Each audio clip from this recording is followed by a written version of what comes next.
One, let's go. Hello. It's been a wonderful day, and we all remember last week we celebrated mothers, and we wanted to appreciate our mothers for the role they play in our homes, in our lives, and in society. And today we want to share some views with some panelists, some sisters and mothers who have also been mothers, even as they do other works, and want to find out their challenges, the issues, and the joy that comes with the role we play as mothers. So we have two other aunties or mummies with me, and I want them to start by introducing themselves as we take out the discussion on motherhood and the role they play, their challenges, and what they think we should do more as mothers. So I'll start with our Reverend Minister, and I wish I'm Reverend Vera Simpson, chaplain of Mofatro Girls School and minister in charge of Ashtown Mount Olives Methodist Church. thank you. Auntie. My name is Rita Krampa. I'm a corporate trainer and a manager at Paradise Home Care for the Elderly. Wow. So today, we want to have discussion with these mothers, even as they do their jobs and they go out there to also work and also play the role as mothers. So we'll start with our Reverend Minister. Please, Mommy, you are a Reverend Minister. On the day one, some of us are lay ministers. And I want to find out your role, combining your role as a minister and mother. What has been some of the challenges? Okay, thank you very much.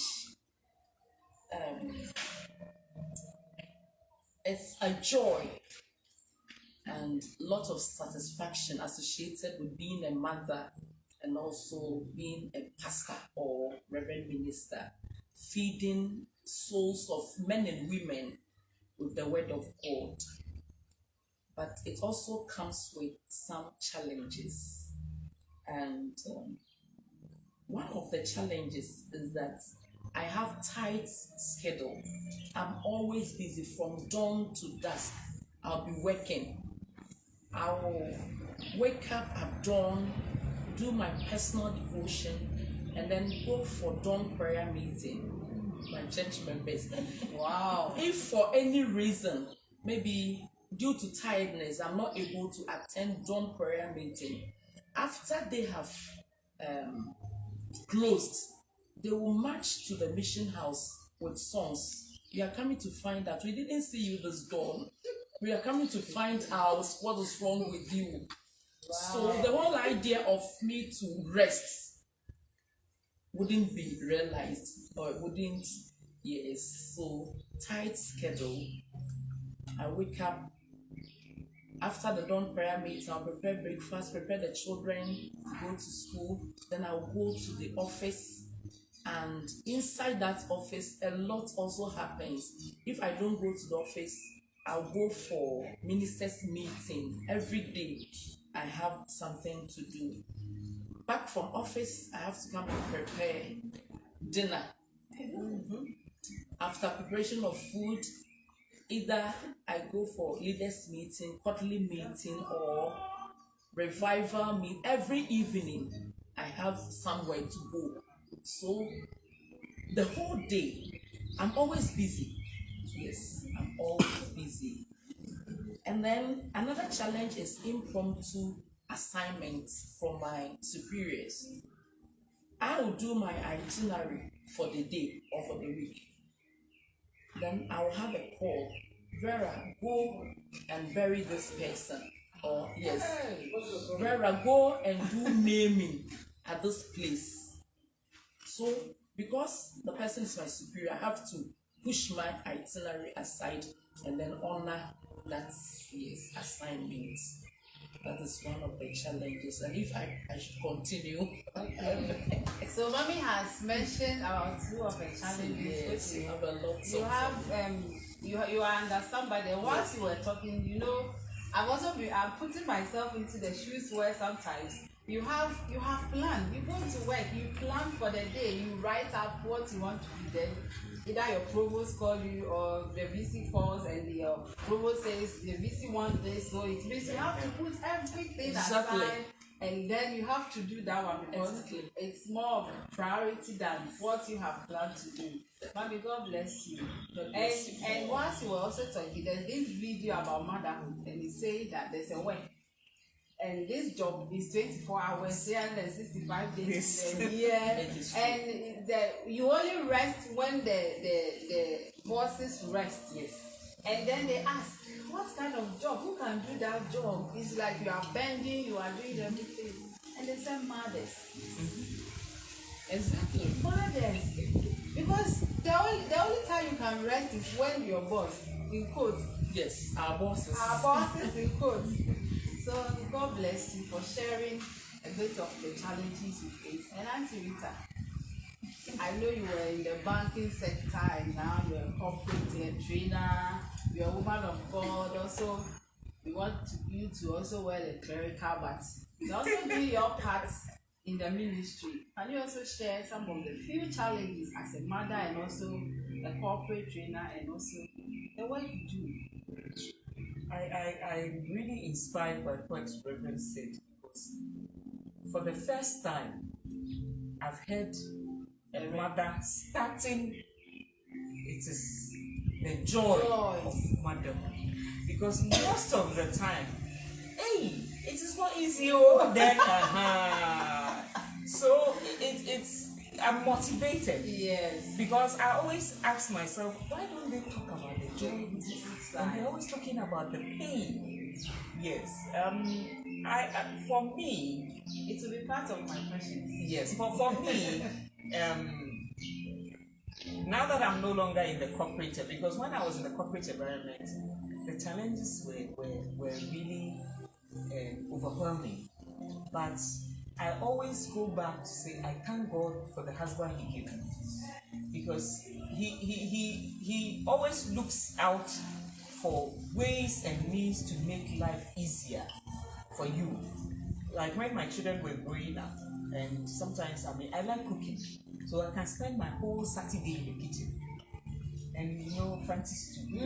Chichos. You see, so Then chichos. and the children are pulling you here and pulling you there, and it's like all of you come.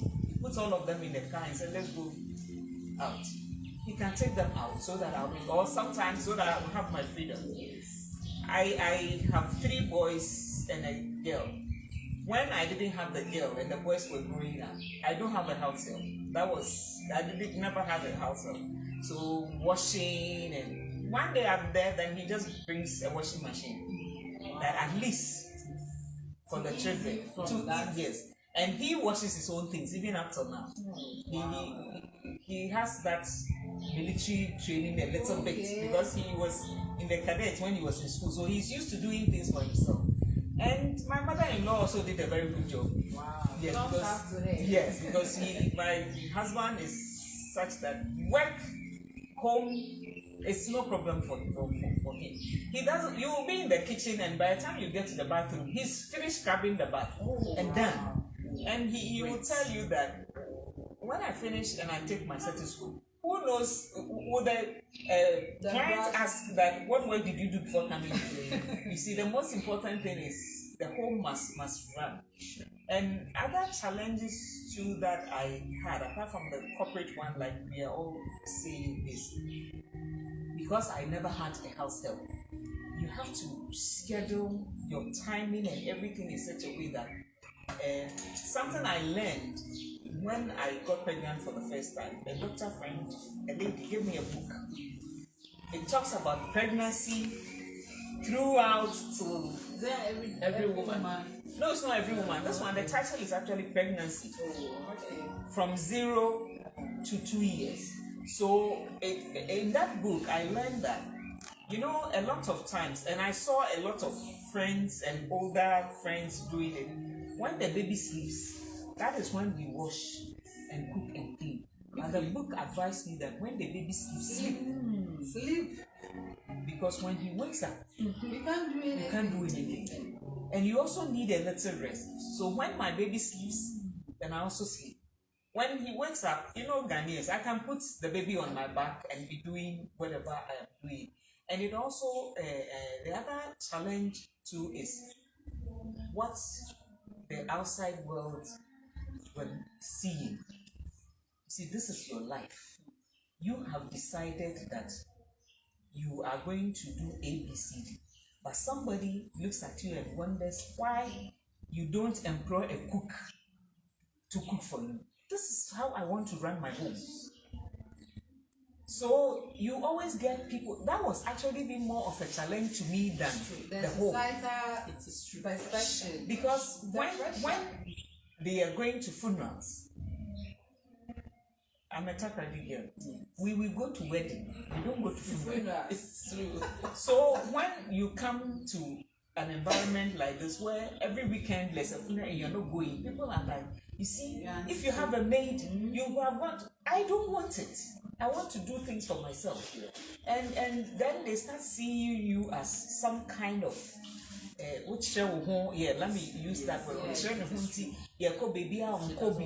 But I want that atmosphere with my children, for them to feel free and everything. So my challenge was more of the environment, because some people were even so bold that somebody brought a maid to my home.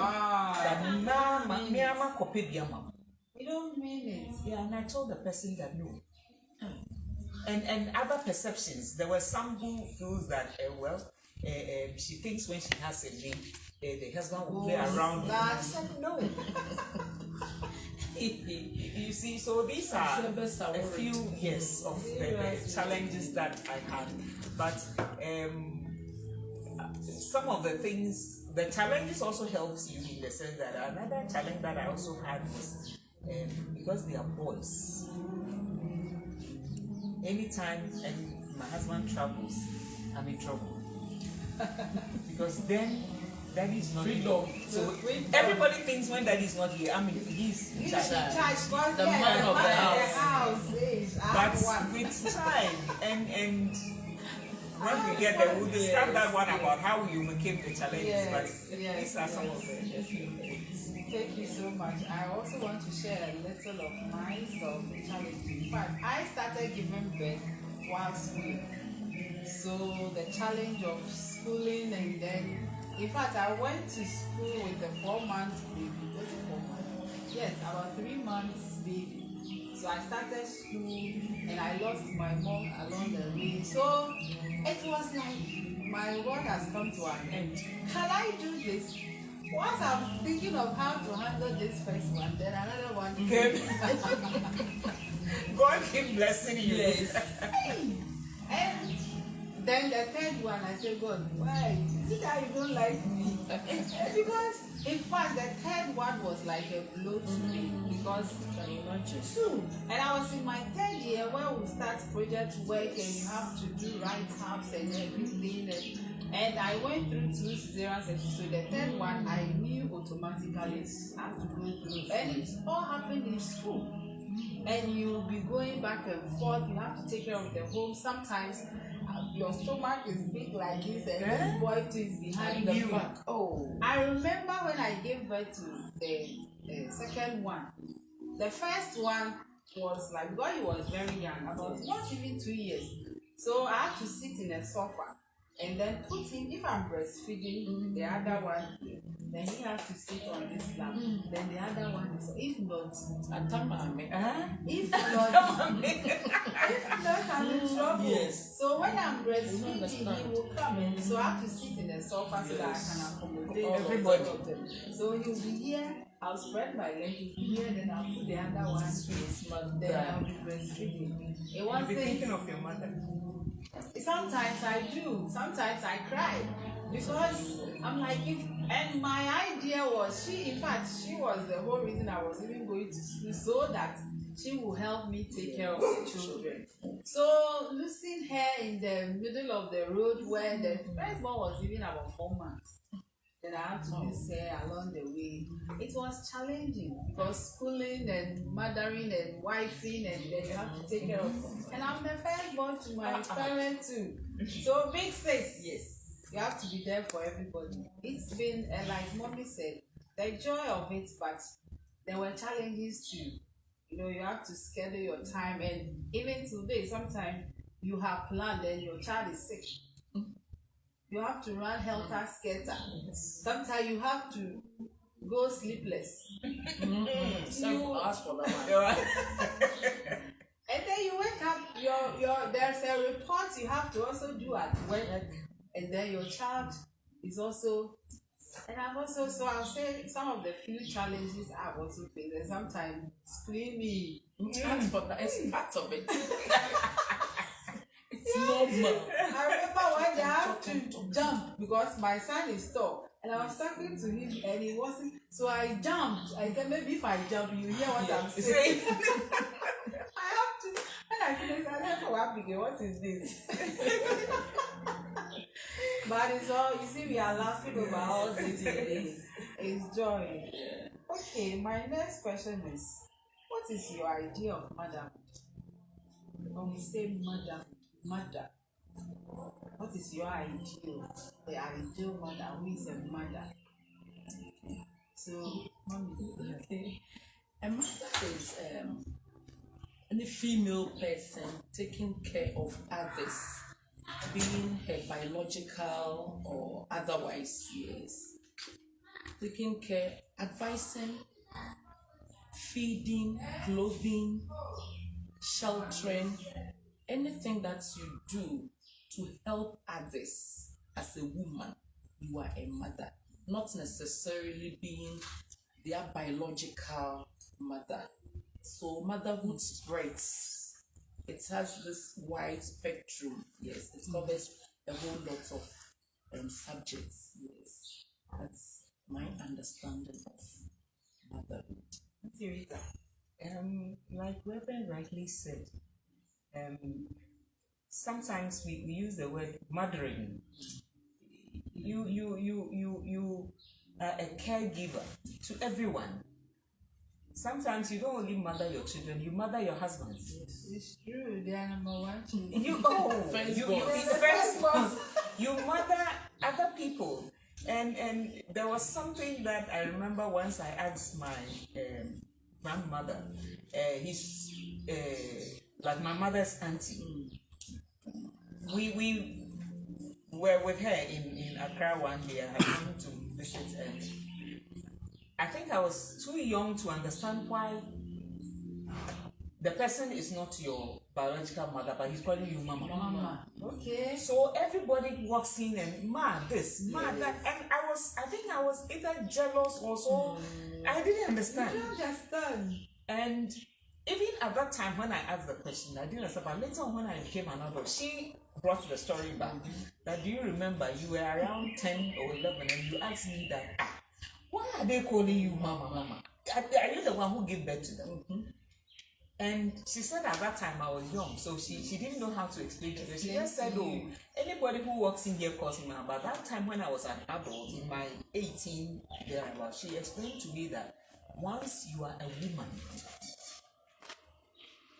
he said, without Adam, without Eve, she can't imagine how the Garden of Eden was going to be like. Exactly. So once you are a woman, God created you a woman. From the very day you touch the earth, you are a mother. So as I go along, people will be calling you mother, even though you didn't give birth to them.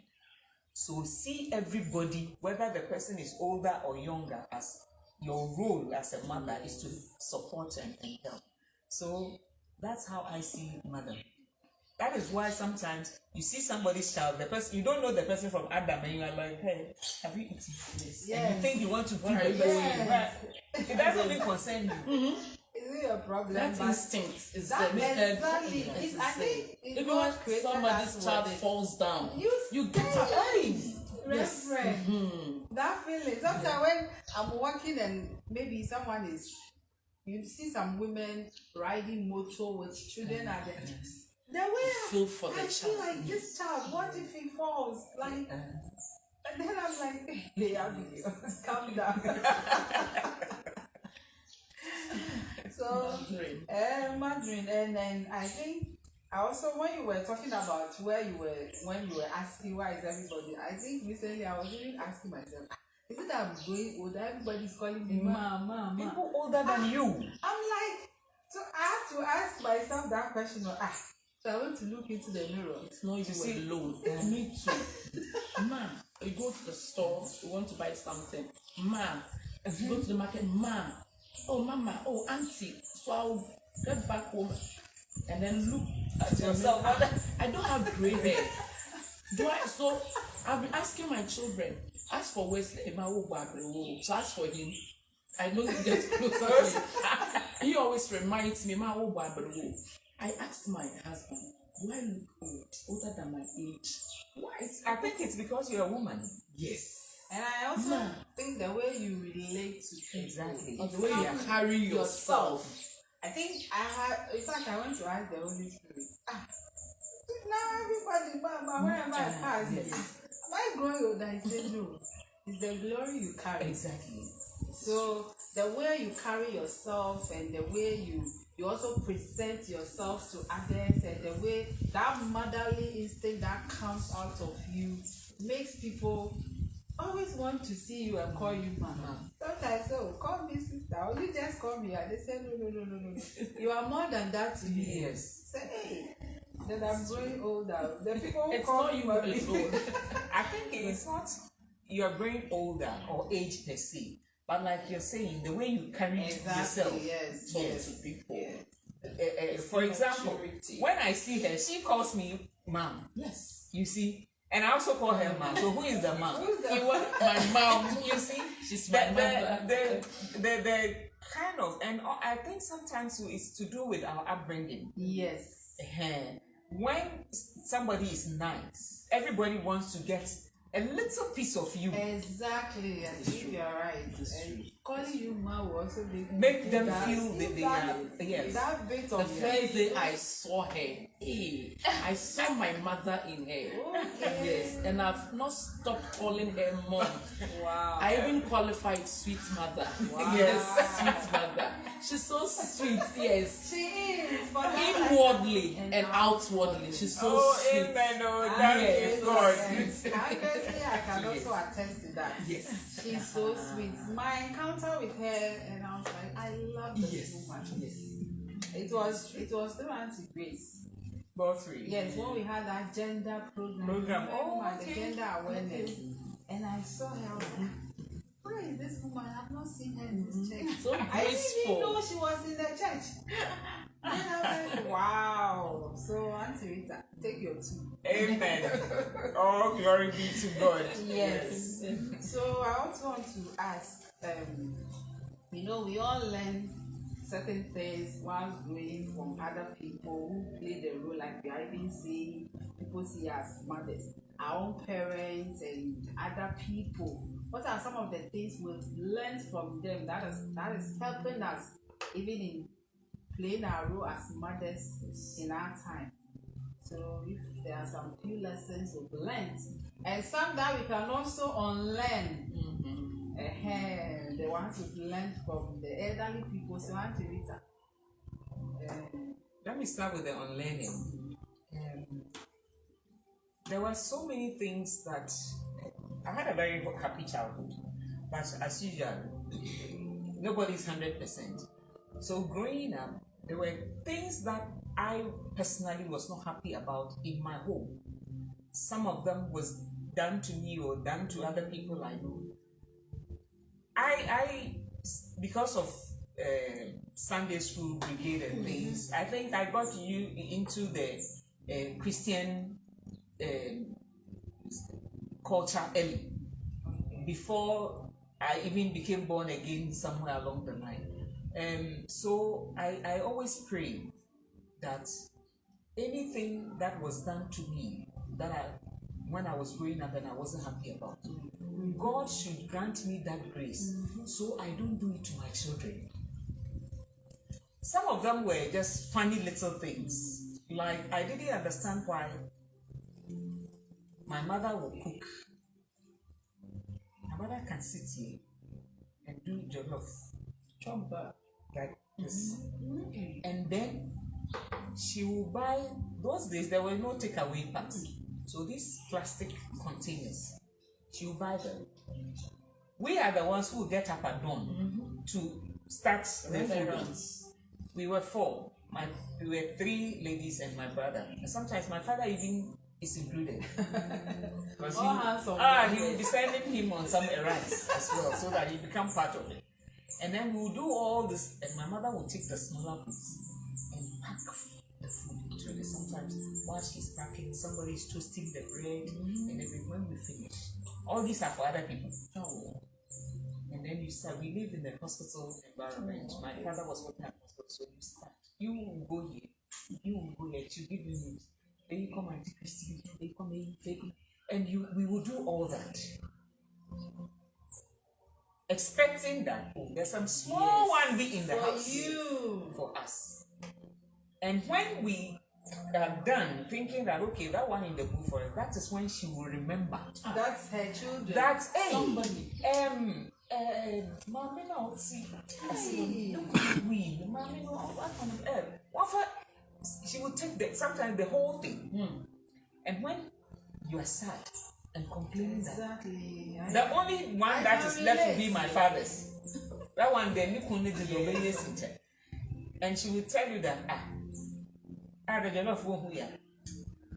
Salad won't wonder discount one cook. So we now are now coming to do ours. And sometimes for I don't know whether it's so I was young, but it's really got to me. It will get to you. You see, so when I grew up, now I'm in my own home. Yes. So I can do a 3-course meal for my family. Exactly. We will start with the soup, the main meal, the dessert. I'll set the whole table like we've gone to a restaurant. We'll sit there and eat and maybe watch movie or chat. And as for my home, there is more like a Bible school. When they start, I just do like this. Because all my children and their father, the way they explain the Bible, me cry, I'm nowhere near. Make giving you references. This Bible says that. Amplified says this. I said, hey. So it makes it fun because these are things that I wish I had when you were growing up. But there were the other things that I also learned. For example, my mother, no matter how broke she is, there is always food in the house. If for nothing at all, anybody who knows my mother, that Auntie Biddy, the bar and tea was a flask. My mother had this big flask. For some strange reason, it's like everybody's flask. And there is always tea leaves boiled and it's in it. And then she always makes sure she has a little sugar, a little milk.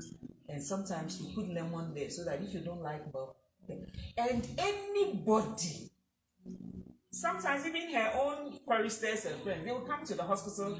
I'm coming for injection. They say I should come and eat. My mother said, "Oh, tea will happen." And what betide you if she sees that flask empty? That one we will say, "Oh, boy, register." We call us one by one. Why the flask is empty? So every now and then, especially my older sister, she is the one who passed. She is very cool and she doesn't want trouble. So every now and then she go and peep and see if there is no. Then she will tell us, "Hey, you see." So it made. And my mother always had a smile on her face, no matter what she's going through. So I learned from her that you have to make your home a welcome place for everybody, whether the person is your child or whatever. I had friends who found it easier telling my mother things they can't discuss with their own parents. You see, so I think that's one of the things that we picked from her. That we always want people to feel comfortable around you. And also, one thing that I also learned, which I picked from growing up, I picked from a preaching that when we were in the brigade, we had an anniversary, and it was Mrs. Georgina Beju who preached. And she told us a story. For time, I'm not going to tell the whole story, but it talks about adults not underestimating the intelligence of children. So I always want to listen especially to my children, so that even if I don't have an answer now, you tell me the story. Let's pray about it, and then going forward, we'll see what happens. So and because of that, I've learned a lot from my children. Most of the time, I tell people that you people, when you see me doing PowerPoint and you see it flying, you don't know there's somebody in the house who had arranged the whole thing. Yes, the behind the scenes. Even this morning, my youngest girl, she just came home from school that the water is not running, so she's coming to wash. When I was leaving, and I told her that I'm going for a breakfast meeting at Auntie Abigail's house, just here. I said, Auntie Abigail, so my friend, the one who lives here, the lemon, they said, now you know the lemon lady. I'm going there. When I was stepping out, she looked at my face and said, Mommy, you need to put a little powder on your face. You see, I could have, what do you know? Oh, yes. But I went back. Exactly. And by the time I went back inside, she had even brought the powder out. That Mommy, just a little on your face. You just came from Bible class and your face is looking too sweaty. So, and it's good. So these are the things that I have learned that I apply to not only to my home but to everyone. So that because sometimes these children can teach you things that you have no idea. And my children always tell me that Jesus talks to them first before he talks to us. So and they always remind us that, hey, the Bible says Jesus is a friend of little children. When they pray, God even hears it more than adults. Wow. That's great. Mommy. Okay, thank you very much. You asked the question, what other women like your roles mother, that they have played. As for my mom, what she has done and what I've learned from her, the whole of this day will not be enough for us to share.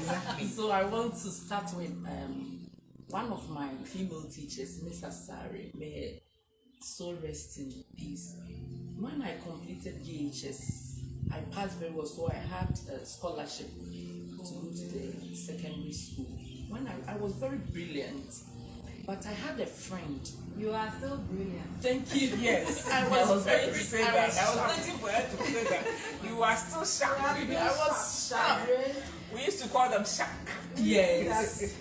She was not attending classes. She didn't go for preps, and I associated myself with her. So our friends will leave for classes and we will stay back at the dormitory. We will converse and then we will sleep. So this woman, one of my teachers, Miss Asari, invited me one day to her bungalow and said, Vera, when you came first, all the subjects, first, you always top your class. But you are declining academically, you are going down. And I've seen that it's because you've linked up with this particular girl. So I want you to disassociate yourself from her so that she said something. She said, your destiny is different from hers. You have a bright future. All the teachers talk about you. So set up. I went back, I reflected on what she said, and then I started. Do you know what? When we wrote the WASI, the day we finished, the next day, that friend, the father came from Canada and picked her to Canada. Imagine. So I'm always grateful to Miss Asari, and I learned something from her. So to this day, every child's progress is my concern, whether you are my biological child or not.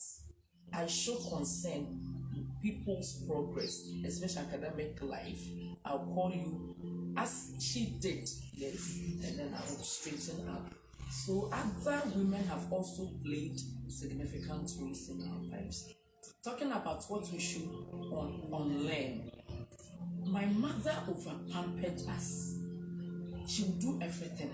Whether we support her with the household chores, she wouldn't care. So we will play outside. We'll come back and the food will be served to us. Exactly. Over. Me too. As for my mom, even correcting you, What in your head is she found it difficult to correct us. You will not help. So when I grew up, na me mu anya den because of over pampering. Me say me ho free no. Very little thing. Somebody will just yes, I will cry. Up to today. Very little I will be crying. That's what my mother, yes, you will not wash, you will not cook. She did everything for us. And she was overprotective too. I think that was why she was. Yes, over, you touch me. Hey, you've touched the tail of a lion. Yes, Wow. yes. She was always there. Yes, so that overprotected her. That one I have to learn so that my children they will yes, be responsible. Wow. Yes. Great insight. Yes. But what I learned from her, she was prayerful. As for it was as if prayer was her lifeline. Right. You'll be sleeping and you could feel that somebody's hand. Yes. You wake up and my mother was praying for her future husband. We were young, but she was praying. The father, we were all girls, so I give my children. And that's why she was overprotective. Over. It was to a fault. Yes. To a fault. Yeah. So I grew up and I was a bit timid. I made too much. Something small that I shouldn't cry. Tears will flow. So I didn't want to do the same thing to my children.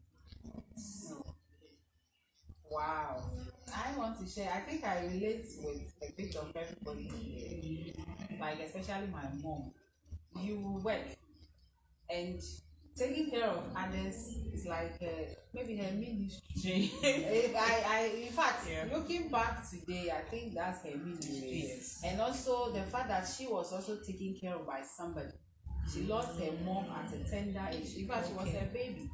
So somebody took care of her. So I think she has that, but she does it in excess, like you are saying. You will do the I remember my younger sister was telling me that sometime before she passed, you'll be sitting in a car going to church with your children. And when she sees somebody another, she said the children should get that they can walk. And my father will be like, this one, I said, and then they can walk. They should get down, then the person should sit in the car, then they should walk to the church. So she was always taking care of others, but sometimes too, it's come at our expense. Exactly. Which we love what she does, but sometimes, like you are saying, you feel it. Yes. It cuts deep in you. That if you can give the best to others, give the best to your children too. Yes. Whilst you give yes. Not to cut you short, but I remember back in those days when in Scripture Union, we had this one of our leaders who used to say that he's married, he's a man, and he says one thing he doesn't understand about his wife, and his wife is right there in the room, is that his wife has special plates and cups and utensils, and he asked the wife that, I am the one who gave you money to buy this. Said,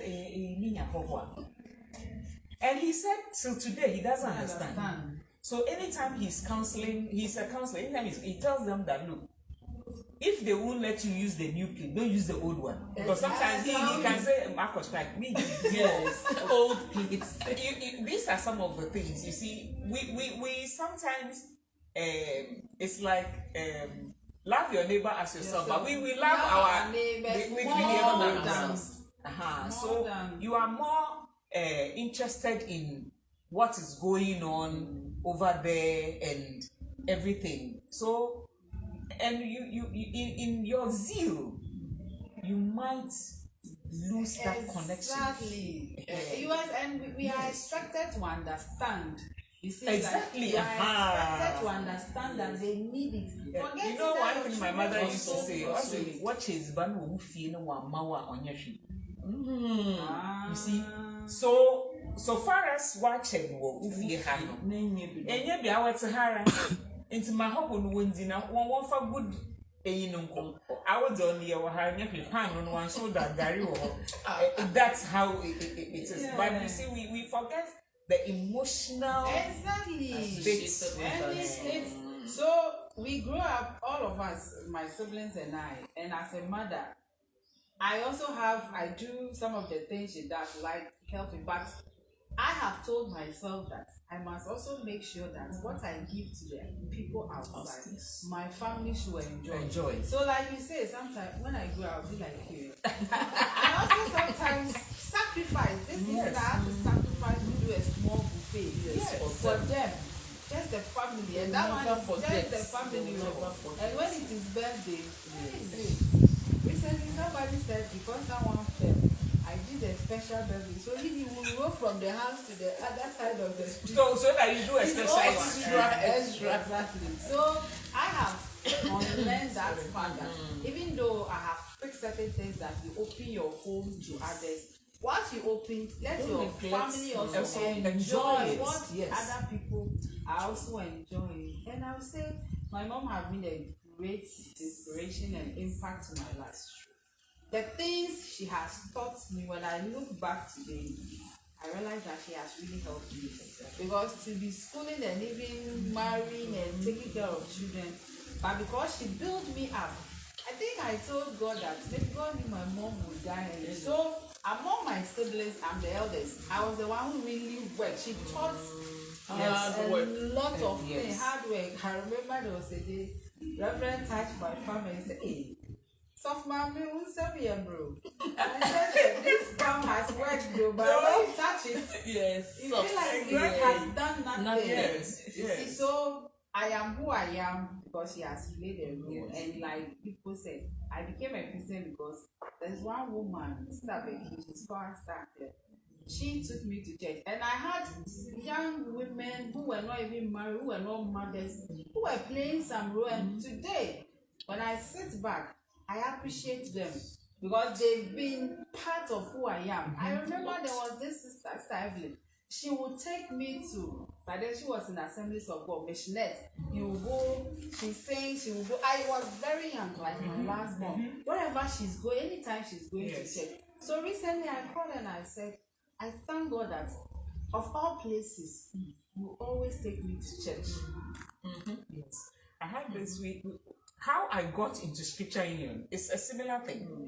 I was young. I started Scripture Union when I was around 10 years. And I was the youngest. A certain nurse, we live in a hospital environment, so it's all nurses and this nurse, she's called Sister Jemima. I've looked for her on social media. I don't know where she is now. Wow. Sister Jemima, because when I was a child, I was more of an introvert, always with my book and hiding in some corner. You never see me playing around with friends and things. So, and people were like, "Oh, my father is fair, my mother is fair.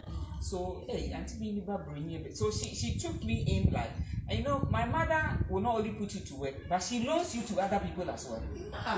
So that when they leave, and then your mom and my mom have something in common. If we are here and you are next house, and my mother knows you are alone, and he shares pine, but so come one. Really? And then my younger sister, we are Koha and Felicia, and then man will be anymore. But that's what we. So everybody knew us. So Sister Jemima is like, "You are very beautiful lady. I have to make sure." And she was then in Scripture Union, in the town Scripture Union. So whenever she's going, and for my father, so far as where you are taking the child, it's a good place. She doesn't miss nobody. So when she came to tell my father, "Look, she wants to take me to Scripture Union," my father said, "Go to Scripture Union." And she explained, said, "Okay. So far as you are not coming in the night."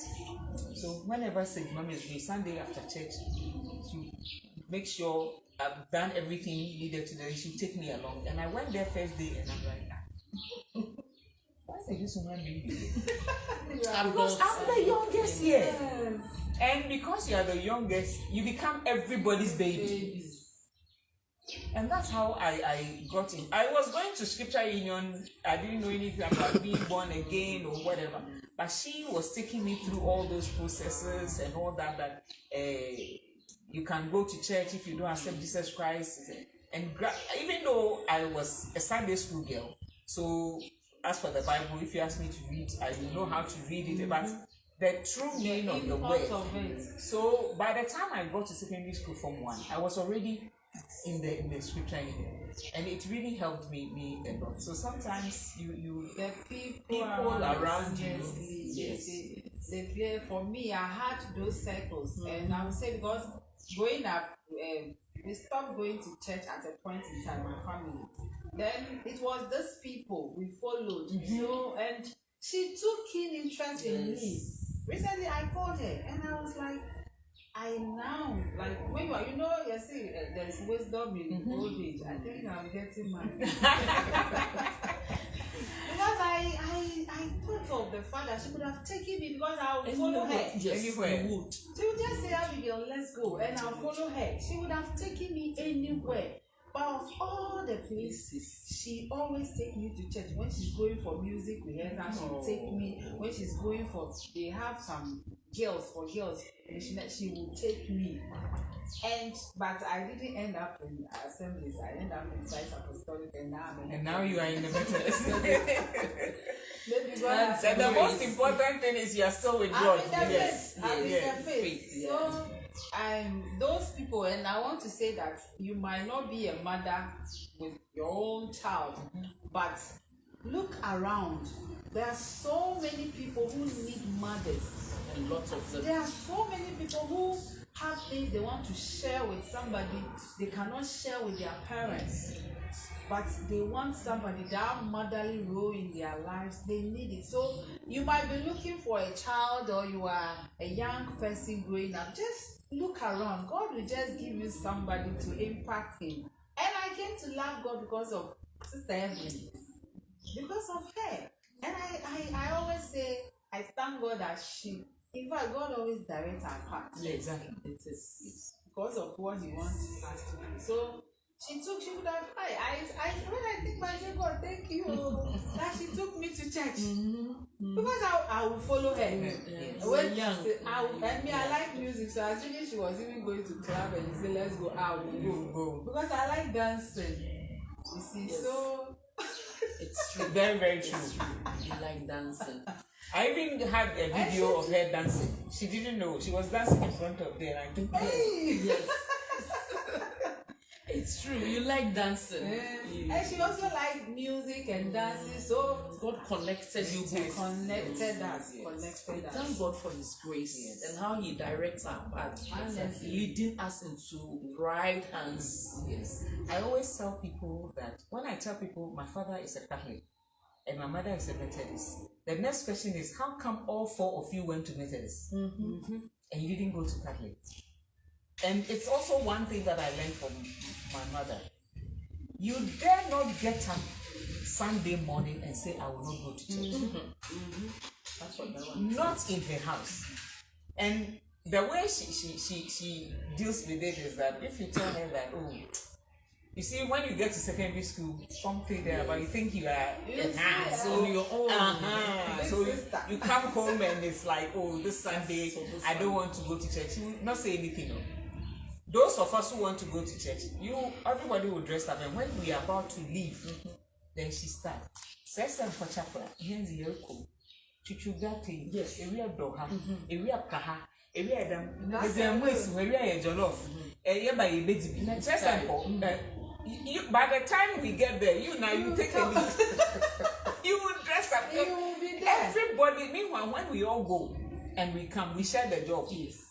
But that's why you do it alone. You are the one who she wants to discourage you from staying. And she makes sure she's going to Sunday school. We get to church, she takes all of us, hands us over to a Sunday school teacher.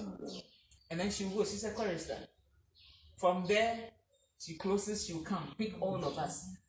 Brigade, my mother is still with boys brigade. I was with girls, but she pulled me when they did a junior section. We divided ourselves into two. My mother, myself, and my brother. We went to boys, and then my older sister and the younger one, they were still with girls brigade. Okay. My older sister was girls brigade captain. She died. Wow. That connection with God, because she saw it that probably she would not be able to introduce Jesus to you well, the way she wants you to be. But if she takes you to church and you listen to somebody else's preaching, or you see the way certain God-fearing children are behaving, it will affect you. So for her, you will go. As soon as you enter into your teens, you have to be confirmed. That one, confirmation, she will hold your hand. Where we lived to church, we have to take a car. It's like from here to campus. She will put you in the car, go, even though she is not going to do anything. She will go with you. And maybe go to a friend, or if she has to go to prayer practice, when you close, you wait for you and bring you. Even school, you have to go to Methodist school. So that the Methodist exactly. See, now she's teaching you how to sing the hymns and canticles and whatnot. The creeds. So it was my mother who, right from age 2, my mother started impressing my daughter. You go to Westgate. Because it is Methodist school. My firstborn, Charles, in Spain. Wow. So when they are filling their forms, they are not listening to us. They are listening to grandma. So, and the second one, my mother said, you've gone to Franciscan. GSTS is also Methodist. Your father's school, you go to GSTS. Wow. The third one, Franciscan. So it's all Methodist. Now, as soon as your BEC results come, the first gift she gives you is a Methodist hymn. Oh, God bless her soul. Wow. And these are some of the things that pushed us closer and closer to God. And I always tell people that, look, if you introduce, and the Bible says it in Proverbs 22 verse 7, train up a child the way he should go. Even if the child gets to a point and they become wayward, because the introduction was there, they will always come back. And I like the fact that Reverend talked about prayer. And I keep telling people that, look, if you see children in this day and age, the way that the world is, and you see people's children doing well and doing exploits, and we are talking about them, oh, he's so good, it is because their parents were praying. There is some mother who was not sleeping, praying and praying and praying and praying. And my husband is a doctor, and every day he tells people who comes to him that my son has become a drug addict, my daughter has become an addict. He tells them that stop the complaining, stop talking to everybody, go into your closet. Go into your, don't even go into your closet. Just a week ago, he told a certain father that, look, I'm a doctor, I'm not going to give you any medicine, but the advice I'll give you is if you have time to even fast 1 day a week, your son will change. Yes. You see, it works. It works. So we should always look at that prayer and introducing our children into it. And it's more than goals. Sometimes it may not be somebody else's child. You see, it may be somebody else's, but you know that this person needs you. I keep on telling people that I like the remote control one. Where you said the remote control one in check, you forgot that you pray for people and they don't even know you are praying for them. Yes. You see, so you just sit back and keep on praying and praying. And then, because sometimes God will not use me, He may use you, but the prayer, it's true. What happens? Yes. The foundation has already been laid. Yes. So somebody has to put something on, then it takes shape. I think then this brings us to some of the things we are doing as mothers. And Auntie Rita, I think of all of us, your children are grown. As for us, ours are Godless. the upcoming ones. So what are the measures you put in place? Because prayer is one of the key ones. So the measures you put in place, the things you are doing, and you sit back and as they are doing, you can see the things that you've been praying or putting in place. You can see that it's manifesting. Let me put it that way. So what are some of the things as mother? One of the things, the first thing is time. We are very busy, but you need to have time for them. So even if they come knocking at your door 2 a.m., what do you want? You said, Mommy, I want bread. You get up and go and look for bread for them. That alone, you as a mother, you may not see it as anything strange, but for them, and as my children are growing and they tell me things, I realized there were certain things we were doing, we didn't even think of the effects. Yes. You see, we were on campus, so they were going to Sunday school on campus. They used to have a Sunday school, 9-denomination Sunday school at Great Hall, and we were on Ridge Road. So every Sunday morning, their father will have to get up with them, iron their clothes, polish their shoes, everything. And whilst he's doing it, I'm also getting them something to eat. And then we have other friends around whose children will go to the same church. So all of them, they will go to the church. They will close. Sometimes they will tell the sun is too hot. Because by the time maybe you have Bible discussion, when they close, you go and bring them. We made them also join Christian groups, like Inspirational Youth. I don't know if it's still there. Yeah. Teacher Ampa was one of the leaders who was taking them through. And they go there to learn how to sing and dance and do Bible studies and things. And sometimes when they have programs, we will sit there with them. We will go to rehearsal, whether you like it or not. You have to go. So sometimes I will take them to the rehearsal, and when they close, their father will come and pick them. Sometimes we have to be there. It's maybe they have this wonderful program. I've forgotten the name. It's like inviting other singing ministries where they have children to come and sing, and we will be there. And Reverend Akwa was there because these children were all there. Osarfo and Co. They were a lot of parents, and we have to be there. You see, these children want to see when they are see their mother or father sitting there. They are cheerleaders. Yes. And we had a camcorder, and they will clean the camcorder and tell you when you're coming, bring it. Because when they finish, they want to sit down and watch what they do. So we need time. Sometimes, if you can, I'm not saying take them to expensive places, but sometimes my husband, myself, and we could all decide, okay, this Saturday we are not eating home to. All of us, we can go and sit at Isaac. Yes. Or sometimes we will all sit in the car, drive all the way to somewhere around Asafo, go and buy a confirm, and then just come home and eat it. Sure. Then we'll put it on the table. All of us will sit. Sometimes it's just banana and peanuts. And they like roasted plantain a lot. So sometimes I will do it. We'll put it in the middle. We put the groundnut there. We put water, laugh, and all that. All these things help the children. Have time for them if they have to do something. At a point in time, I was driving them to Reverend Zinnia's house because they had to learn French. So I had to sacrifice part of my Saturday. 12 o'clock we will go for the French classes. 3 o'clock they will close. I'll go and pick them, take them to Inspirational Youth. Come home, 5 o'clock. Then Teacher Ampa will call me, Mommy, we have closed. Then I'll go back. You see, I fix it into my day.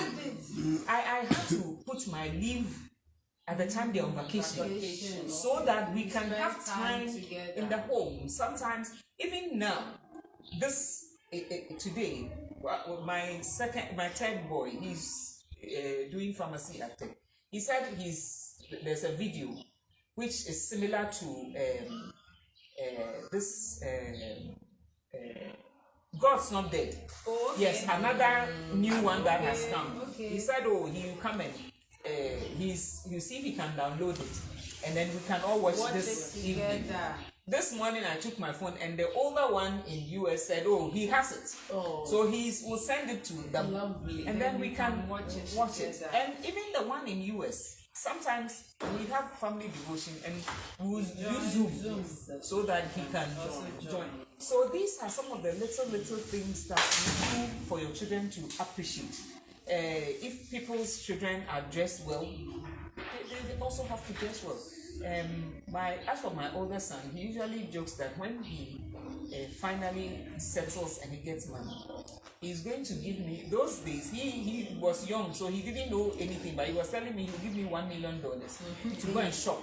Hey, I think I have Shopping spree. And I said, hey, $1 million. me grab the bank and you are telling me what he thinks it is too big.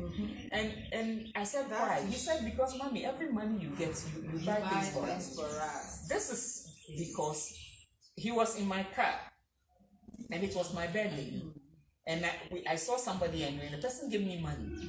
That, oh, Rita, I couldn't get you a birthday present, so take this money. And when we went into the shop, we were going to the shop. When we went into the shop, he realized that money the person gave me, everything I have bought is for them. It's for them. I had bought socks, I had bought this, I had bought this, I bought this. Somebody needs a black tie, we bought it, somebody needs this. So when we got home, he said, Mommy, it's the man gave Yes. me. You start, I said, hey, when you people look good, let me also look good. Exactly. I don't, and that is what my parents did for me. So I'm also doing the same thing for you. And all these things, as parents, we may not see it as something important. The last thing I will say is there are certain discussions you keep quiet when the children are away before you do it. Yes. Especially if it is something negative about a neighbor, a friend, a relative. For example, maybe I've gone out, I've met Abigail. Abigail has bumped into my car. I'm angry at Abigail. When I come home and the children are there, and sometimes in your frustration and emotions, you go like, when I was coming, I met Abigail. Then my husband looked at my face and he's like, yes. Then I realized that the children are around. When they are gone, sometimes some of these discussions we even have it in the car because they are not there. And then he said, hey, you were telling me something. What was it? Or sometimes he also comes and he wants to discuss something. He's like, wait, when? Because you see, the children are listening. The children may not even know Abigail today, but the next time, this is the anointing. And sometimes they may even say it to their hearing. Before you say that, they are children. So these are some of the things that we have deliberately put in place. And even the issue of maid servants and housework, it was a deliberate thing that we decided we are not going to have. People in the UK and US, they don't have house help. They're able to bring up I tried. children. It didn't help me, so I went in for 2. 1. Initially, 1. She stole all my things, and yes, she was dating somebody's husband, and she had that nerve to bring the man into the mission house. And then she would give my children calico and tell them, don't tell mommy. So the man will sleep there in the mission house. I never knew. So somebody's husband. So we went in for another one, and Another wahala. I can't say it. So I decided it's a story for another day. I will manage. When I get And tired, you have your peace of mind. yes. I keep telling myself that this is my home. If I haven't slept for 1 year and I'm sleeping in it, I haven't asked you to come and visit me. Mission house. When I'm tired, then I sleep. Yes, I stop and then. So because of that, my children are used to doing things for themselves in the home. Somebody asked me recently at a program, an interview, the person asked me that, you said you've never had a visa and all your children are in the university. So how do you do? I said, they come and do it. I said, the one at the medical school lays my bed. And he said, I said, he's in the university, but when he comes home, she knows I have to lay mommy's bed and clean mommy's room. And I said, look, the one doing pharmacy, he does scrubbing. As soon as he gets home, when he comes, he goes straight looking for detergent because he knows he has to do it. The one doing his masters, he comes home, he knows I have to feed the dog, bath the dog, clean this, do that. That's how it is. And I'm happy to say that when they go out, I always get good feedback. And that tells me, and anytime I get the good feedback, I tell myself that, thank you, Jesus. That's it. All glory. Because one of my husband and I, before we got married, we had a list of things we were praying about. And one of the topics, the thing we're praying about is that God said we should make witnesses. If we are not able to witness to anybody, at least it should be my Jerusalem. At least. So that's when I get that feedback, I become happy that God, thank you for the guidance and directions. So I think Great. Reverend will continue. Thank you. So I'm much. even lost in the discussion. Me too. I'm lost. Me too. How I wish we would sit at the whole day listening to Auntie Rita. What was the question? Because People will eat. If we sit here now, the people will eat. somebody sitting with it. Oh, I came with him. The measures you put in place as a mother to ensure that your children, what are the things that you are putting in place in grooming them, in mentoring them, and training them? So that's what she took us. Yes, so for me, the first is prayer. That's my source of strength. Because when I get up every day and I look at the things that I will do throughout the day, that alone gets me exhausted before starting the day. So I just present it to God. God help me. And I involve them in prayer. I involve them in family devotion. Sometimes they preach as young as they are. I remember one day, Scholar preached, and then when she was praying, Wesley said, I receive it. Instead of saying, Amen. Yes, I receive it. Wesley said, I receive it. And then Scholar stopped praying because they didn't say say amen. So I involved them in family devotion and then household chores. At first, I did what my mother was doing. I was doing everything. And it got to a point I realized that I'm not helping these children. And myself, I'm putting much stress on myself. So I started delegating. It wasn't easy at first. They were not willing to do it. So I have to pamper them. I will give you gifts. And then that gift thing too, I realize I have to stop it because if it gets into them, anytime I send them, I don't give them gifts. So gradually, I'm weaning them off that gift thing. So I delegate. So now you have to do sweep. The kitchen is your office. Wesley, you're in charge of the living room because a lot of visitors come here. So even if other rooms are not tidy, this at least. So I delegate and then to do it. And then friends. Everybody wants to see Reverend's children to behave as angels. They are not angels. They are not angels. And when they go out, it's their mother who wears the color. yes, and they are young too. By all means, they'll make mistakes. Yes. And I'll hear reports. We are. Yes. Get reports. Wesley. As for Scholar, she's a bit reserved, but Wesley, she's extra extrovert. Somebody came to the mission house. Extreme one. I was looking for my bedroom key. I couldn't find it. He quickly cashed out, went to the man. You came to our house. My mother is looking for the keys. What is extra, extremely? Yes.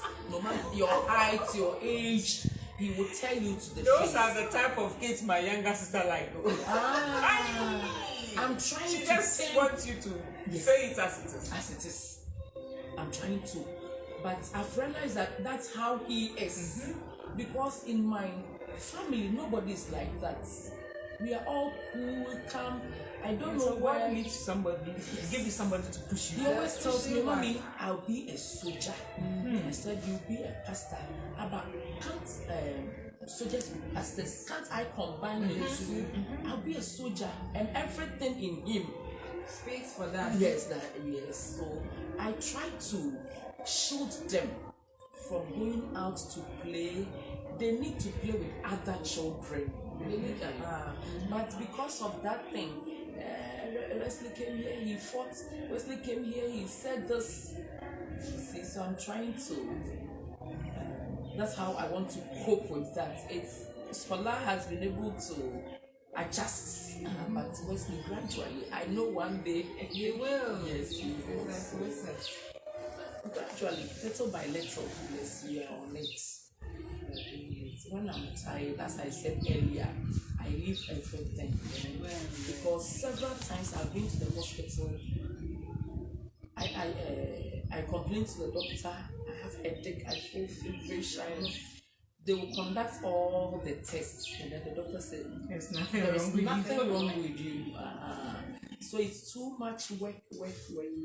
So I've decided I'm not Jesus. Even Jesus left some of the work and For then us gave to it to continue. So the little that I can do, let me do it. I can't do everything. I can't meet every church member's need. So that's how I'm coping with it. I like the bit of the different personalities in the children. Yes, sometimes we want all our children to conform To one One particular person. pattern. exactly. Because that's the easier person. The Yes. person who says, like, scholar is the Yes. It can't you be like scholar? Scholar. Exactly. Or sometimes too, what we do is we try to make our children be like us. Yes. But we forget that God created, even if twins cry, they are different. Even if the child looks like you, they have their own. So I always have a problem with parents who insist that you have to be a nurse. Whether By you like force. it or not. Because I am a nurse, your grandmother is a nurse, your great grandmother is a nurse. I'm learning, and you know, as a mother with one big boy and then two young ladies, and that's personality differences. You have someone, and it's like everybody has their own strengths and their weaknesses. Yes. So even as a young mother, I'm also trying to see, okay, you are this, okay, God, please give me the grace. So at every point, you have to be able to, if the person is introvert, how do I handle the person? If the person is extrovert, how do I handle the person? And My father had a way of handling it. okay. It was when I grew up that I saw it. We are 4, 3 ladies, 1 gentleman. My father makes sure that everything anybody likes, there is some in the house. Okay. For example, my older sister doesn't take anything with corn. So things like porridge, kinky, she doesn't like it. I take kinky, but then I also don't like banku. I don't eat fufu. Wow. Yes. And that's another story. For another day. Yes, I don't eat fufu. My younger sister after me doesn't like tin milk. And she also likes a lot of pepper. So my father makes sure that, and as for my younger brother, they except poison, he will take it. Anything goes. So he makes sure that if we are cooking, we are doing fufu, there is gari or rice or plantain there for you because you don't like it. if we prepare light soup, he knows that you may not want to eat rice with light soup. So let's have a little gravy for the person. Those varieties are always there. Even though he's a civil servant, he tries as much as possible to make sure that if for nothing, there is something you eat it. So if we are doing soup, we get to a certain level, then we tell my younger sister that take yours out and put your pepper in. Because when you add the pepper, the rest of us cannot eat. I think it's his way of making our differences not work against each other. So that somebody doesn't feel that the flavor is here. And it's something I learned when I was growing up. So I always make sure my children, everybody. So the current provis, yes, he's a friend of my husband, both Takrady boys. So when he asked my husband the courses my children were doing, and he told him, he said, wow, you have a variety. I said, yes. Everybody's doing what they like. Otherwise, you see everybody towing a particular line, and it will not be favorable for them. And it's like, because my brother is a lawyer, I also have to go to those schools when I don't want to be a lawyer. When I had the scholarship to go to the secondary school, my mommy wanted me to read French. Okay. I wanted home economics. So I went to the French class. The first 2 terms, I didn't perform. I told my mommy, I want to read home economics. Then I went to home economics class. The third term, during speech and prize giving day, I bagged 3 prizes. Wow. Only 1 term. Food and nutrition, home management, visual. Yes. That's what I wanted to do. But mommy said, she read French. I want to see you on TV. Speaking French. That's what she wanted. And my interest was in home economics. And I excelled. Yes. Yes, that was the program. Yes. Yes, they used to have a program on TV called Allow our children to pursue their strengths and everything. I will add something small, like when you were talking about the fact that everybody, pastors' children, they are supposed to behave in a certain way. In fact, I think when I was growing up, I was guilty. I was guilty by it, because you feel like, hey, also from Bangkok, you see that same thing. Yes. But I've come, when I was growing up, I realized that they're also human beings. Even Jesus Christ, at the point, he felt weak. So I felt like society. I think when you think about society too much, yes, you'll be choked. Seriously, you'll be choked, because everybody will look at you and the way they will say it. I remember there was a day I had to talk to a lady. I had to talk to a lady. She had 3 boys. By then she had 2 boys. And the younger ones, you see, the younger ones always want to be like the prodigals. You see the boy, the smaller one, he wanted to be in charge. It's called second born syndrome. Always want to be in charge. And that day, you could see the lady I saw her from afar. So I went close to her. I was just talking to her. Stand here, the other one. Because everybody will make you look like. I said, you are not doing your best. So I have to, in fact, she was supposed to be here, but she called me yesterday that due to emergency. And I spoke to her that, look, we are all hustling, we are all hustling. And even the person who will make you feel like you are not doing enough is also facing something. The children come, whether the person is quiet or extrovert, they all come with their own excesses. But we are all trying. So that's the word. We are all trying. So I think I have come to learn that, one, God, like the prayer that you all said, then I try my best and ask God to just give me wisdom. So if I'm going and I know God is with me, of course I will learn from the environment, but the environment should not cripple me and make me, because sometimes it can be, in fact, that can be more stressful than the parents. And if you don't take care, you'll be beating your children. Every Sunday, I will call Wesley aside. Listen, Paul, show. Listen, Paul, on the Sunday school, Obi the way going for which now. Oh, you make a meeting. All the day what happened? Wes, please, every Sunday. You know, one of the things that the boys and girls begin, the children, and my older son was also a Sunday school teacher. One of the reasons they like her is that she always let children be children. Good. My sister had only one daughter. All the rest of us, our children, if we are with my sister, and for example, I have boys and you know them, they climb here, right?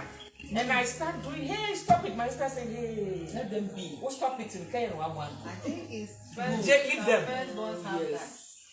And my older starts to say, how will she enjoy his childhood if he doesn't climb and fall down? It's true. It's true. You Otherwise, see, so gradually I begin to and fortunately for me, my husband has an older brother. Then he is a guy, and there are 4 boys actually, and then 2 ladies. That's why I So have boys. so he is more into boyish kind of stuff than me. We 3 girls. The boy is also the youngest. So sometimes there are certain things that I feel I can't. These boys, I just say leave them. I come home at the gate shouting and screaming, somebody open this gate. These boys will be opening it. And they are loud music. not even loud music, Reverend. My husband was sleeping. When I managed to push the gate more and I was able to open the gate and come inside, these 3 boys, we have a cashew tree. All the 3 of them are on top of the cashew tree. And they have put a pillow in middle and put my baby. My daughter was about 4 months there on that pillow, and she was in the cashew tree. Hey! I asked them, what 4 are you months doing, old baby? And they said they are teaching her how to climb. Hey! So that when they are not there, and Yes. she wants cashew. she can climb it herself. The way I was shaking, you shake. Carried my baby down, went to the bedroom. Their father was tired and was sleeping. I woke him up. I said, hey, did you see what was happening out there? like a movie. The way I'm looking at her. You know what my husband told me? He told me that, oh, I shouldn't worry. They will not let the girl fall down. Aye. So what is your problem? I said, what is my 3 boys now? I've gotten a girl. He said, They remind you. You see, but gradually I relaxed and realized that what he's saying is true. Because they will not. Because look, they on Ridge Road, they are walking from where we live up to this place, the Protestant church. Okay. All 3 of them. And a friend of mine said she was on a bicycle, exercising, riding on the road. And he said, I had to stop and look at your children. And I said, why? He said, you see, the first one will carry the girl. Wow. They walk hard, they get to maybe here. The second And one the girl will get down and the other one will carry Take them. over. Then the third one will carry them. They did that. I said, I was following them. So when they got to the church, he called them that, hey, what is your name? And they mentioned, he said, oh, you are Mrs. Campbell's children. He said, yes. Oh, when you go, say hello to your mom for me. I said, oh. So when she saw me, and he said, hey, oh, Princess. Hey, Princess. Yes. You see, the only girl among boys. even when I've had the 3 boys and I didn't have a girl. If you tell these boys we are going to eat, pray, Jesus, please give us a little sister. They are going to sleep, pray. So my mother keeps on telling me that this girl, it is this boy. And you know the day I gave birth to the girl, she was the only one too that I was operated on because she was coming with her face. That Sunday, I gave birth to the surgery was done on a Tuesday. The Sunday, all 3 of them went to church and they said they have a testimony. Hey, God How old were has they? answered. I think at that time, the youngest, I bet who was then 5. 5 years. Yes. He knew about And then Thanksgiving. Then they said they've been going to Sunday school, so the Yes. teachers allowed them to give testimony. Then I think Charles was then 10 years, and Cece was 7.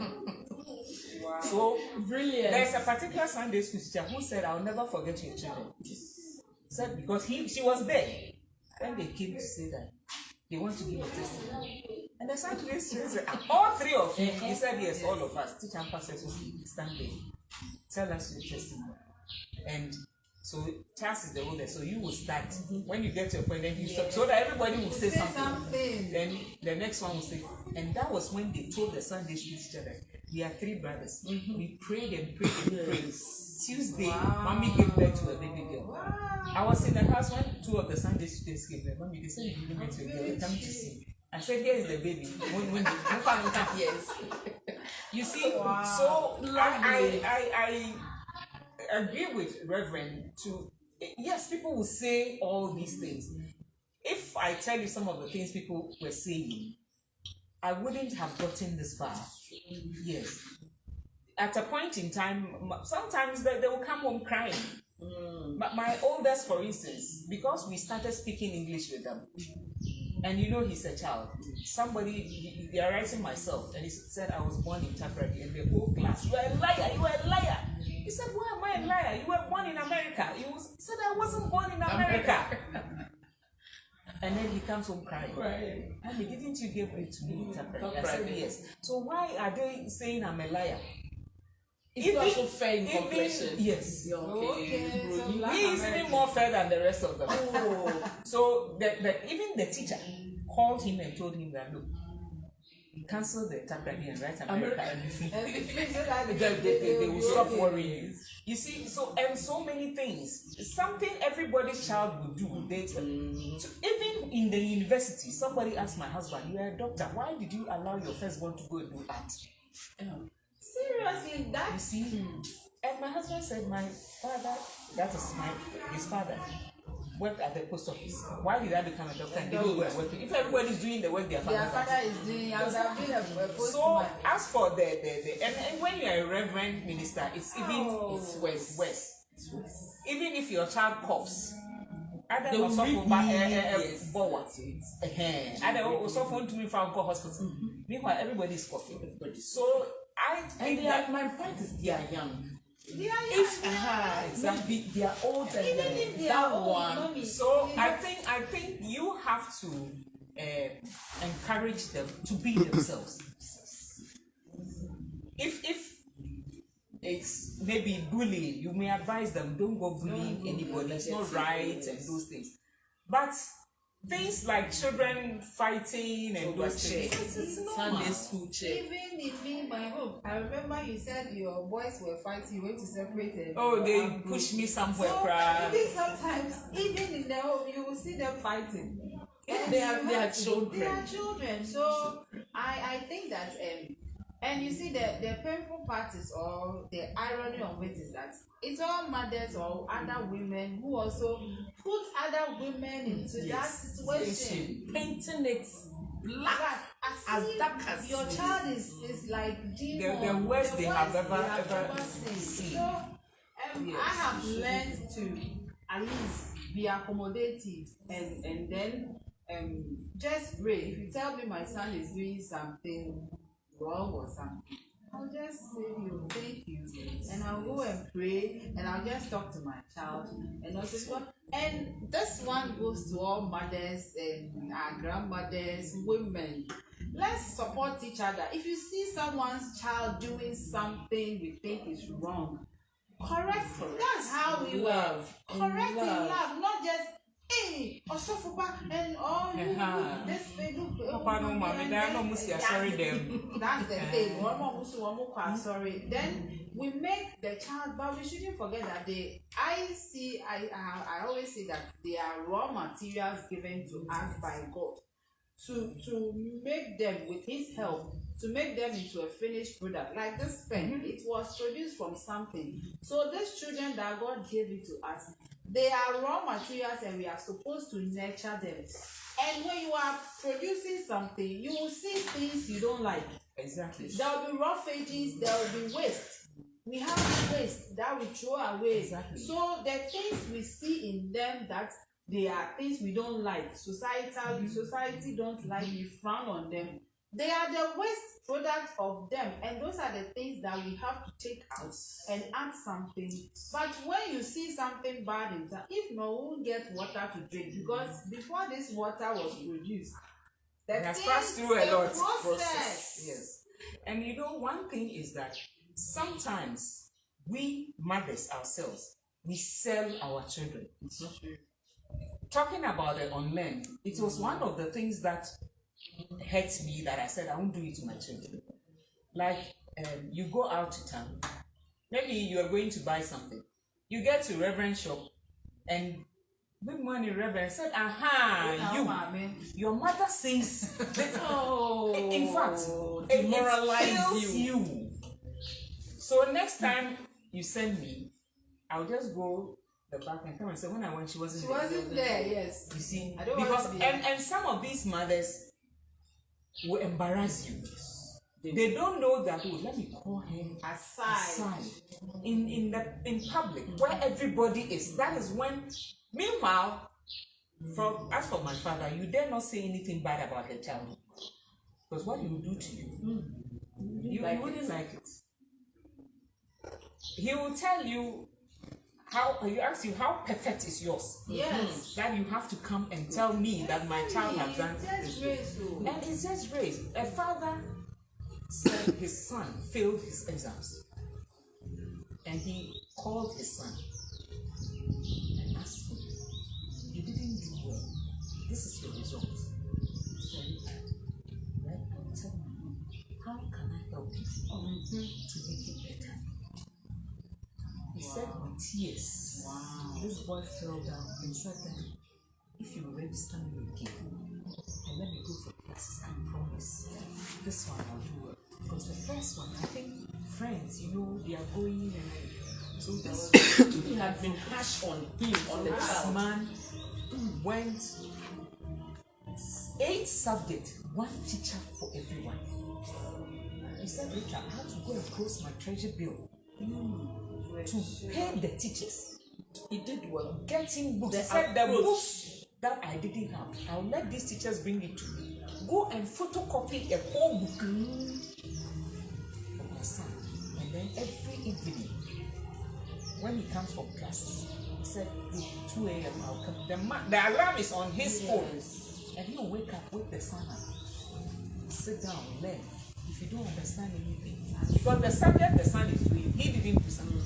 But he encouraged him gradually. He said, this one, I don't understand. He said, pray. The Bible says, if any of you lack understanding, pray. And then after some time, the guy will say, hey, Daddy, today I understood you. You said I should pray. So I prayed before I went. This guy had very good grades. And somewhere along the line, this is where the environmental thing came in. One of the classes that the boy was going to, a teacher that the father knew in church, met the father and said, I've been seeing your son. I said, oh yes, he comes for classes at this teacher's classes.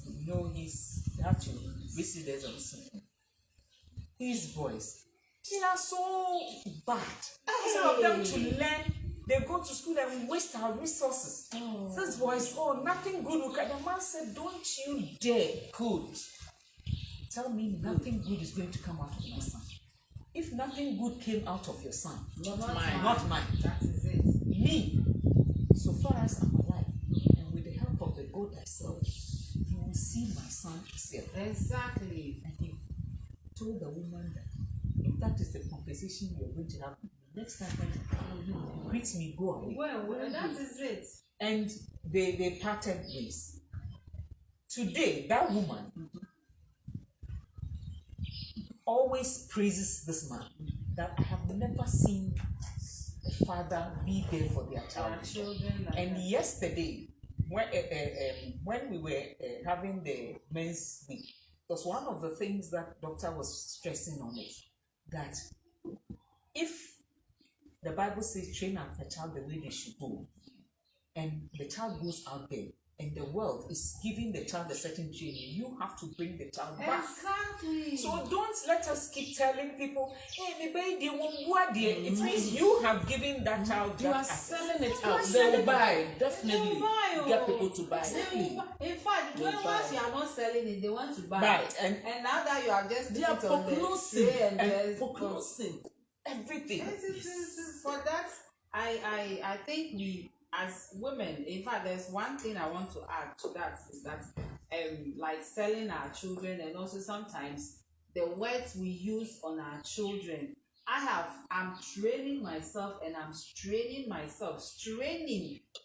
In fact, I'm trying. It's good to do that.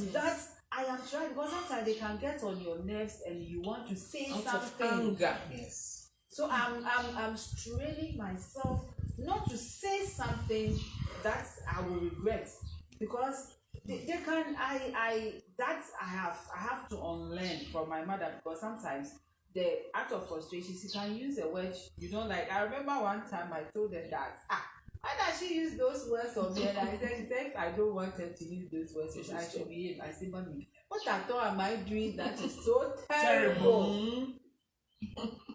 So And sometimes I don't blame them. They also that's learn what it. and I have somewhere. come to realize that it's something It's not she their learned, fault. because she was staying with somebody, and all she knew was you are Insult, beating her, abuse, and abuse. she doesn't use more vulgar words, but the thing she will tell you, it will pierce in your Exactly. heart. So I try as much as possible what we say. I'm trying to speak good words, even if I'll ask you, are you this? If you say you are not, then I don't had a behave friend like that. who I was working with.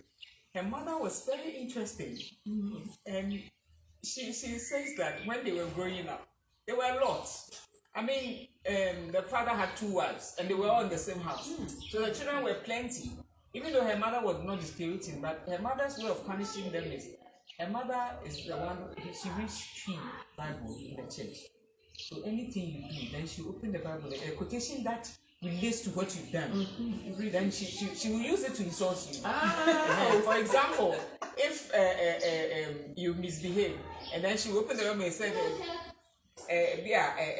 proverb woman no say this say or say or bakwasi or and then she will say it. The next time you do something, then she will open another place. So she told me that. So when she went to secondary school, she didn't like SU people at all, because until she grew up and she came to understand that. And she told me that winning of all these things, and some exactly, even though you see you don't like it at that time, but unconsciously you pick them and you begin to. So if we're negative too, they will take it. Like just what we are saying. So if it is negative words, so I think what we say to them, and what we say when we are angry, and then we when say we are to them, emotional, and angry, You better keep quiet. You better keep quiet. And give him or her a stern look. Exactly. I'll be tapping my foot like this.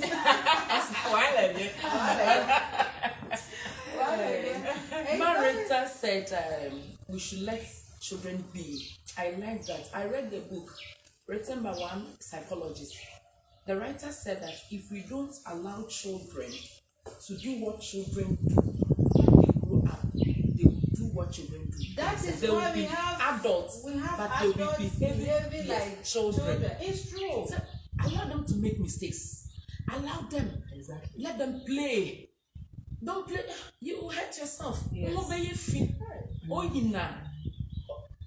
Why a pain? That's yes. Because he has not this been woman, So let's allow them. Stormy Umarshe, she has a book, The Power of a Praying Parent. Yes. She says that we should allow children to make their own mistakes, and then we will use the wisdom of the Bible To correct them. them. But if we are always protecting them, It's true. It's very true. It's very true. I had a friend. She's older than me, about 3 or 4 years older than me. Until today, anytime I go to Takrady and I visit her, and we are in town, she's looking for dolls to buy. Especially the one that are already dressed up. Yes. Oh, she has a whole collection. Wow. She has turned it into a hobby now. And I said, Just a link. why? She told me that You see, I will so I'm saying, Papa to be mom. you see, she didn't have Just to that. be children. She was brought up by a stepmom who thinks that when we allow you to be playing with dolls, you become lazy. So everything is work. So when at the moment she finished training college, she went into teaching, she earned her salary. Every time, did the salary? No, She goes to buy doll. She buy doll. And sometimes she said, she said, major, but she has children now. So She's married. So those days, as a trained teacher, she closed from school, come and sit and then bring all some of the dolls and plaiting their hair and sewing clothes for them. Because we have to do those things at that stage. Each stage. And you can even see that the children at every stage, they are even, you will see that this they are doing this, the next stage Changes. They've abandoned that one and going you to go and another buy level. something, the next time they just put it somewhere. When they were growing up, when it's getting to Christmas, I like mounting my Christmas trees with all those stuff. And they will all join, help me, everybody applying their art and whatnot. Now they are adults. They want me to mount the Christmas tree and then they give me corrections. Mommy, this one. Put it here. I said, So no, it should be do it. He said, no, this is your house. When we get to our house, we'll do We'll do our our own. own. So we'll do it this way. So the excitement go down It's as true. the day goes. It's true. It's true. Wow, I'm learning a lot, and I hope you are all learning a lot. Yes. So I have some 2 questions as we wrap up with our discussion this today, and what I want to ask is, what are the joys of motherhood?